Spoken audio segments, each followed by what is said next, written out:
Assalamu alaikum to all students. This is a continuity of the last video और now we are discussing chapter number 10 money.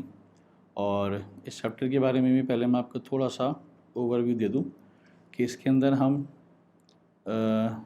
Money की जो origin है, मतलब पैसा दुनिया में ईजाद हुआ है, इसको इस तरह से याद करें। पहले चलता था बार्टर सिस्टम का थोड़ा सा ओवरव्यू देंगे हल्का सा, और बार्टर सिस्टम से ही ये मूव करके ये पैसे कन्वर्ट हुए और पैसे ने अब इतनी ज़्यादा वर्सेटैलिटी अप्लाई कर ली है कि आपने सुना होगा भी क्रिप्टो करेंसी भी आ गई है। क्रिप्टो भी एक करेंसी है, सही है, बिटकॉइन वगैरह। तो वहाँ तक तो ये पूरा चैप्टर चला जाता है। इसी तरह से ये चैप्टर जाएगा मनी डिमांड पे, डिमांड फॉर मनी। वहाँ से ये जाएगा सप्लाई फॉर मनी पे, और सप्लाई फॉर मनी से ये फिर कुछ लिक्विडिटी ट्रैप को देखेंगे हम क्या होता है ये, और बिल्कुल एंड होगा क्वांटिटी थ्योरी ऑफ मनी पे। मतलब ये इसका ओरिजिन है इस चैप्टर का, जो कि इसकी सीक्वेंस है। और उसमें सबसे पहला एमसीक्यू जैसे लिखा हुआ है, measurement of the value of all the goods and services. Measurement of the all the value of goods and services refers to the following function of money. मतलब basically there are 4 functions of money. आपको पता ना, सबसे पहले होता है exchange के लिए यूज़ होती है मनी, मीडियम ऑफ एक्सचेंज। दूसरे नंबर होता है मीडियम ऑफ एक्सचेंज के बाद unit of account. Unit of account का मतलब होता है कि अगर किसी चीज़ को रिप्रेजेंट करना है तो आप उसके पैसों से रिप्रेजेंट कर रहे हो उसको, that's called unit of account. और स्टोर ऑफ वैल्यू का मतलब है पैसे को रखा जा सकता है और फ्यूचर में उसको इस्तेमाल किया जा सकता है, उसके अंदर ड्यूरेबिलिटी की क्वालिटी है। और एक होता है डेफर्ड पेमेंट, मतलब पेमेंट आप बाद में भी कर सकते हैं, तो you have an option to pay in near future. उसमें से कौन सी क्वालिटी मेजरमेंट करती है? तो मेजरमेंट करने वाली क्वालिटी स्टोर नहीं हो सकती। स्टोर ऑफ वैल्यू का काम ये नहीं होता। फिर मीडियम एक्सचेंज का होता है एक्सचेंज करने में आसानी। तो यूनिट ऑफ अकाउंट बेसिकली वो क्वालिटी है जिससे आप चीज़ों को मेजर कर सकते हैं। आपने सुना होगा, अगर आपका दोस्त कोई मोबाइल फ़ोन आपको दिखाता है तो आपके जहन में फ़ौरन उसके पैसे आना शुरू हो जाते हैं। It's called the measurement of that goods and services. उसको मेजर करते हैं आप लोग पहले, उसके बाद उसको कहते हैं भाई महंगा है, सस्ता है, जो भी है। तो इसका मतलब है पैसे ने अपना आपको क्या बना लिया, मनी ने अपना आपको क्या बना लिया कि वो मेजरमेंट टूल भी बन गया कि हाउ टू मेजर थिंग्स।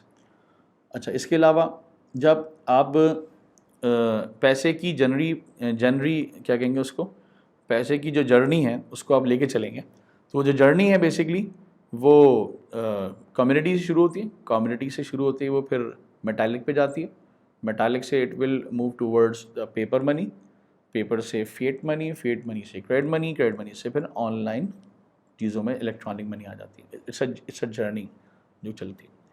तो टोकन मनी बेसिकली क्या होती है देखते हैं। Token money is a type of, अगर याद हो आपको, token money basically metallic money की एक टाइप है। मेटालिक मनी की 2 अलग अलग किस्में होती थी जिसमें मेटल्स यूज़ होते थे, कॉइन्स यूज होते, silver, bronze and so on. उसके अंदर एक होता था जिसको हम कहते थे फुल बॉडीड और टोकन मनी। फुल बॉडीड का मतलब है जिसकी intrinsic value equal to the face value, और दूसरे नंबर पे जो टोकन मनी होता है उसके अंदर वैल्यू कम होती है, फेस वैल्यू से इंट्रेंसिक वैल्यू कम, उसको कहते हैं टोकन मनी।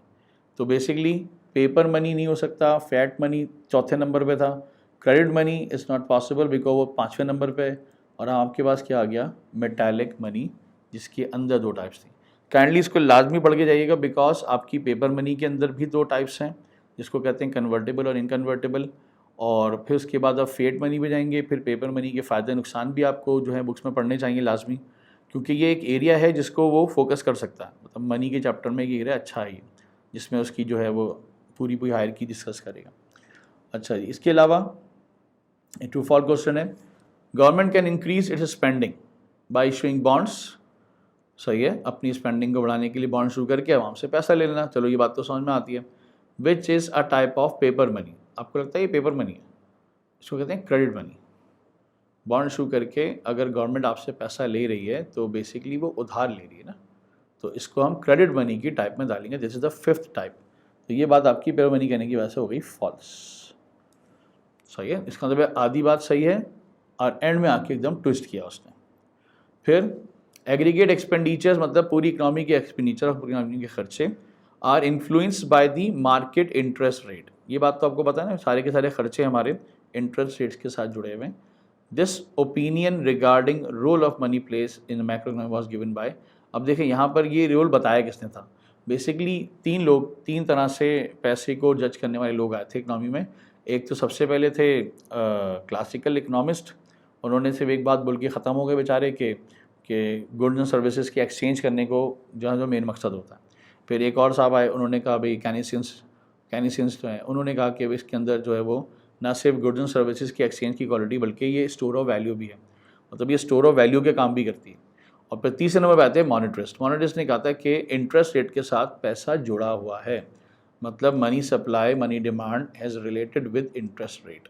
तो ये जुमला क्योंकि मॉनेटरिस्ट ने कहा था तो योर ऑप्शन इज़ मॉनेटरिस्ट। आप केनेसियन के बारे में बता दिया मैंने आपको, और क्लासिकल भी मैंने आपको क्लियर कर दिया। अच्छा जी, फिर which of the following is a disadvantage of barter system. Barter system के नुकसान, तो बताइए बार्टर सिस्टम में मसले थे क्या। बार्टर सिस्टम का मतलब है exchange of things with the things, मतलब कॉमोडिटी विद द कॉमोडिटी। और ये बहुत पुराने एरा की बात है, जब लोगों के पास करेंसी नाम की कोई चीज़ होती ही नहीं थी तो लोग चीज़ों को एक्सचेंज कर लेते थे। और लेकिन उसमें काफ़ी प्रॉब्लम्स आई फिर, जैसे कि बॉन्ड्स का इशू आया, फिर ट्रांसपोर्टेबिलिटी का मसला आया, ड्यूरेबिलिटी का इशू आया, बड़े मसले आए इसके अंदर। तो ये दूसरा भी तो following is the disadvantage of barter system, जिसमें तो भरे पड़े हैं उसके अंदर। तो आपको लगता है बार्टर सिस्टम में स्टोर ऑफ वैल्यू था? स्टोर ऑफ वैल्यू कैसे हो सकता था? एक चीज़ मैंने रखी है, मेरे पास राइस है और एक बंदे के पास चेयर प्रोडक्शन है, तो राइस खरीदने वाले ने राइस को अपना बेच दिया चेयर वाले को, और चेयर वाले ने चेयर उसको दे दी। अब आप बताइए कौन स्टोर कर सकता है? एक कर सकता है, एक नहीं कर सकता। राइस की एक लाइफ होती है, वो खुद ऑटोमेटिकली ख़राब हो जाएगी, नहीं खाया तो उसको पेरिशेबल आइटम है। लेकिन अगर चेयर वाले को कहा जाए तो लॉन्ग टर्म चला लेगा उसको। तो यहाँ पर प्रॉब्लम शुरू हो गई। तो स्टोर ऑफ वैल्यू की क्वालिटी तो नहीं थी उसमें।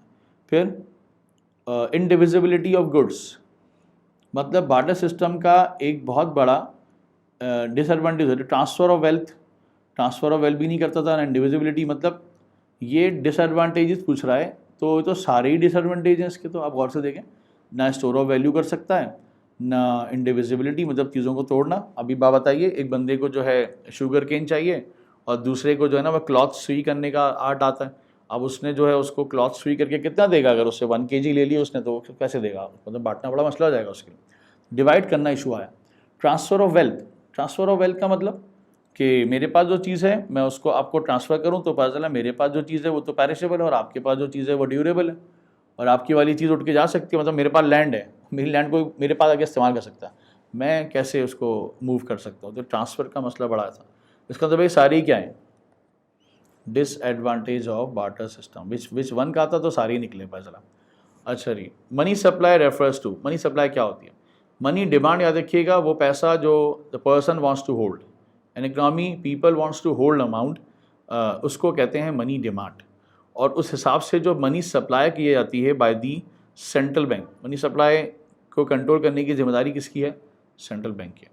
वो जितने नोट छापेगी ये मनी सप्लाई आपकी जो है वो बढ़ना शुरू हो जाएगी।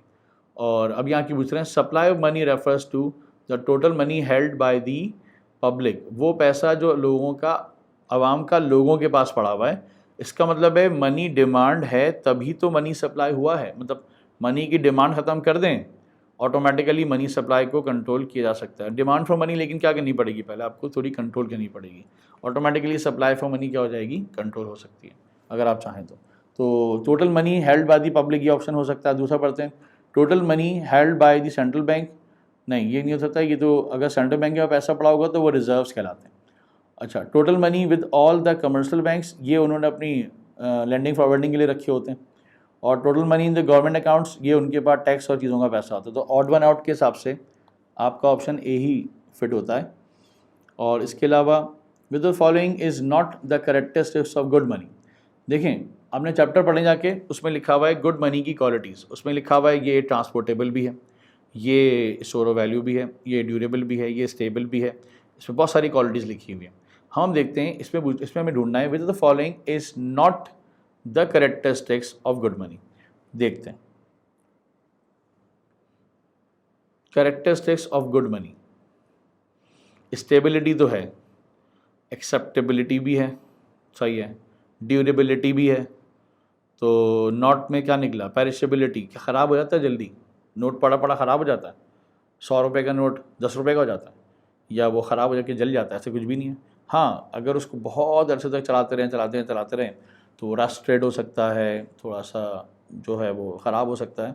लेकिन असल में उसमें ड्यूरेबिलिटी है बहरहाल। तो इसका आंसर आपका हो जाएगा कि पेरिशेबिलिटी का इशू ही तो हल किया था पैसों ने, और उसको लेकर आया था ड्यूरेबिलिटी की तरफ। अब नोट अपनी जेब में रखे रहें, वो पड़े पड़े ख़राब थोड़ी हो जाएगी, लेकिन you can not put tomatoes in your pocket, पता नहीं क्या हाल होगा उसको, आपको पता है। फिर चीज़ों को नहीं रख सकते, पैसे को रख सकते हैं। अच्छा जी, तो एक बार लिखिए, which of the following variable would effect if supply of money changes. देखेंगे आप, सप्लाई ऑफ मनी चेंजेस लिखा हुआ है, तो सप्लाई ऑफ मनी चेंजेस का मतलब अप और डाउन दोनों हो सकता है। सप्लाई ऑफ मनी बढ़ भी सकती है, सप्लाई ऑफ मनी कम भी हो सकती है। तो कौन से वेरिएबल पे इफ़ेक्ट पड़ेगा अगर सप्लाई ऑफ मनी में फ़र्क पड़ा? तो सबसे पहले तो लिखा हुआ है unemployment. Do you people think के सप्लाई ऑफ मनी को मैं अनएम्प्लॉयमेंट से रिलेट करूँ थोड़ा डायरेक्टली, वो भी ख़ास तौर पे? तो मैं इसको ये तो कह सकता हूँ कि अनएम्प्लॉयमेंट का रेशियो जो है ना, वो आपके इंटरेस्ट रेट या आपकी जो है वो टैक्स सिस्टम से रिलेटेड करता है, गवर्नमेंट की स्पेंडिंग से रिलेटेड करता है। एम्प्लॉयमेंट को आप कवर कर सकते हैं। दूसरे नंबर पे आते हैं प्राइस लेवल, चीज़ों की प्राइस। अच्छा ये बताइए, अगर मैं आपको ज़्यादा पैसे दे दूँ तो आपको क्या लगता है मार्केट के अंदर चीज़ें सस्ती मिलेंगी या महंगी? सोच के जवाब दीजिएगा। देखिए, अगर आपके पास पैसे ज़्यादा आ गए तो ये बात पहुँच जाएगी सप्लायर के पास, और सप्लायर को पता चलेगा कि इनके पास पैसे ज़्यादा होगा, मनी सप्लाई बढ़ गया है, तो वो चीज़ों के रेट बढ़ा देगा। और वैसे भी पाकिस्तान में आप जिस इकनॉमी में रहते हैं वहाँ प्लान तो है नहीं, वहाँ पे तो चलती है मार्केट की। ऐसी सूरत में प्राइस लेवल बहुत तेज़ी से चेंज होगा अगर मनी सप्लाई को छोड़ दिया गया ओपनली, मतलब उसको कम या ज़्यादा करते रहेंगे तो आपको प्राइसेस भी कम या ज़्यादा नज़र आ जाएंगे। तो इसका आंसर बी हो सकता है। आगे बढ़ते हैं, स्टैंडर्ड ऑफ लिविंग का मनी सप्लाई के बढ़ने और कम होने से डायरेक्ट तो फ़ायदा नहीं है, इनडायरेक्टली रिलेटेड हो सकता है। मतलब वेरिएबल का मतलब है डायरेक्टली रिलेटेड, मतलब फ़ौरन फ़र्क पड़ेगा। और रियल ग्रोथ का मतलब होता है जो इन्फ्लेशन एडजस्टेड होती है, सही, उसकी बात हो रही है। बेसिकली जो best option is price level, क्योंकि सबसे ज़्यादा आप अपने खुद सोचिए, अगर पैसा सिलेक्टेड हो, पूरे साल सिलेक्टेड हो, तो आप देख लीजिएगा चीज़ों के रेट भी क्या रखे जाएंगे, सिलेक्टेड। लेकिन प्रॉब्लम यह है मनी सप्लाई कभी बढ़ जाती है, कभी कम हो जाती है, और इसको कंट्रोल करने की जिम्मेदारी आपकी जो है सेंट्रल बैंक की होती है कि मनी सप्लाई को ज़रा कंट्रोल करें। और मॉनेटरी पॉलिसी बनाने का मकसद भी ये होता है कि मनी सप्लाई को कंट्रोल किया जा सके। तो बहरहाल द ऑप्शन इज़ बी। अच्छा जी, फिर money supply, money that belongs to people but which they can not access immediately is categorize as per supply of money as. अब देखें, इसमें हम आपको मनी और सप्लाई के, अगर आपको याद हो तो लेवल्स थे।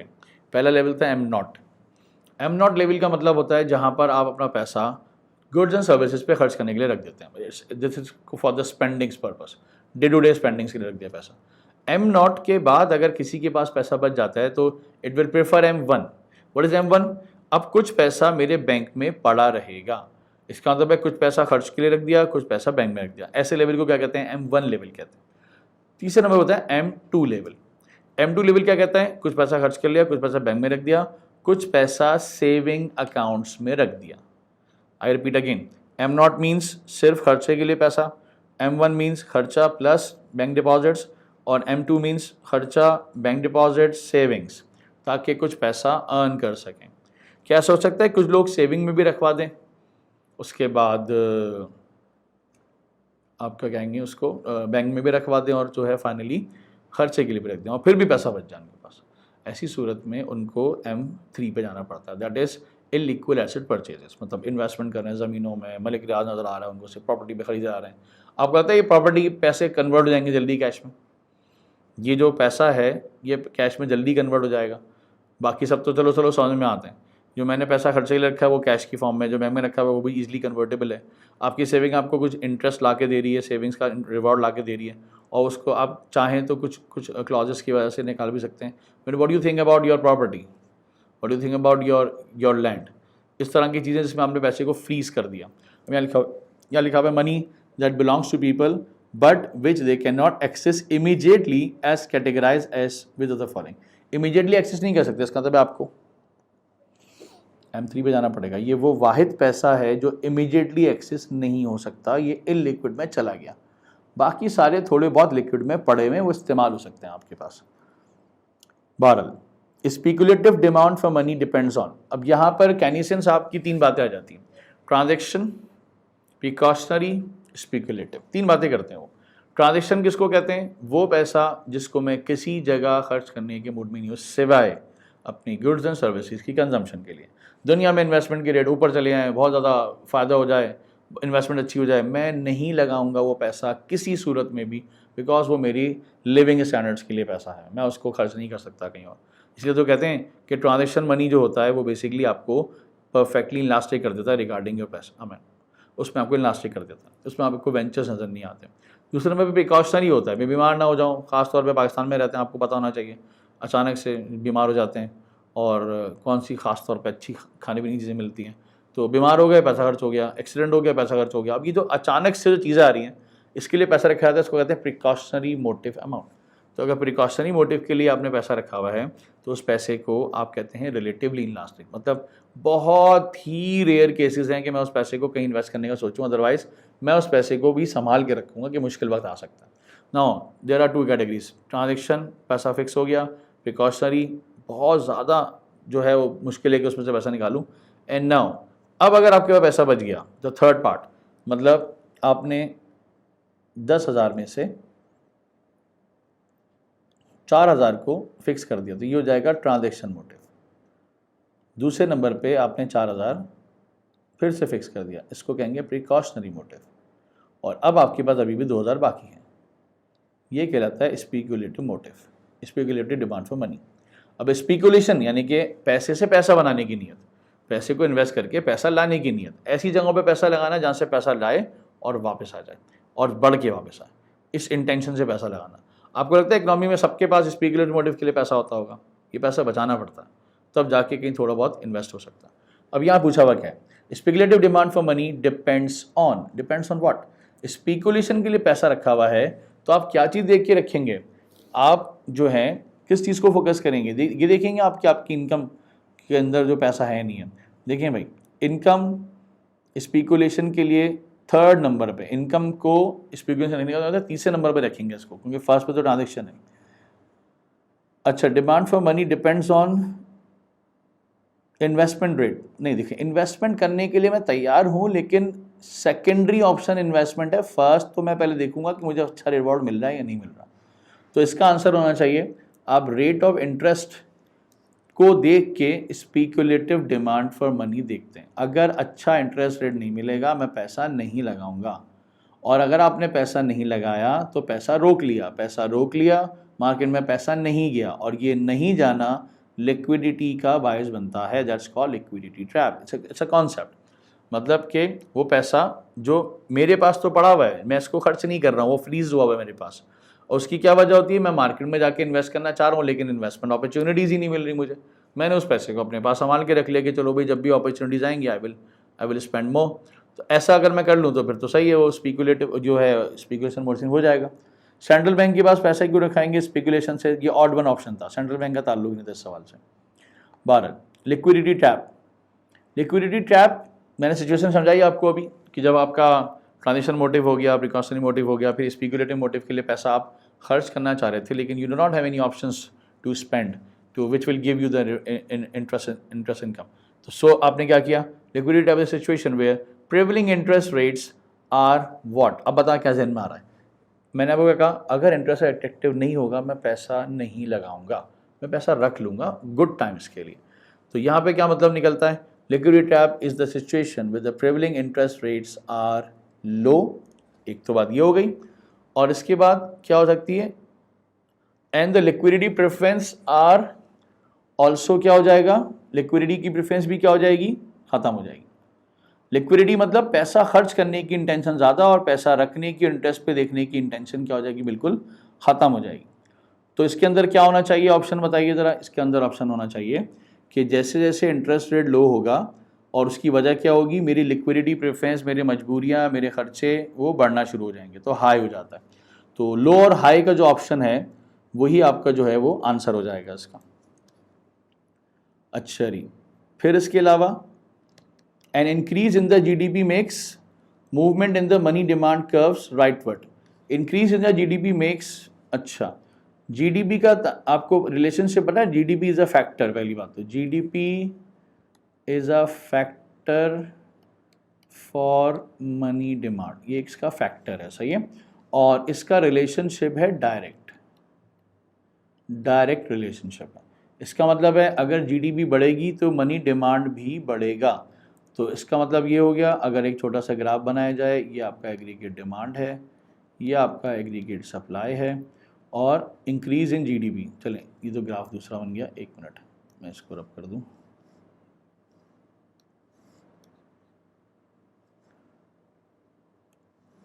देखें, ये आपकी मनी डिमांड का ग्राफ है, ये राइटवर्ड चला गया ऐसे, मनी डिमांड।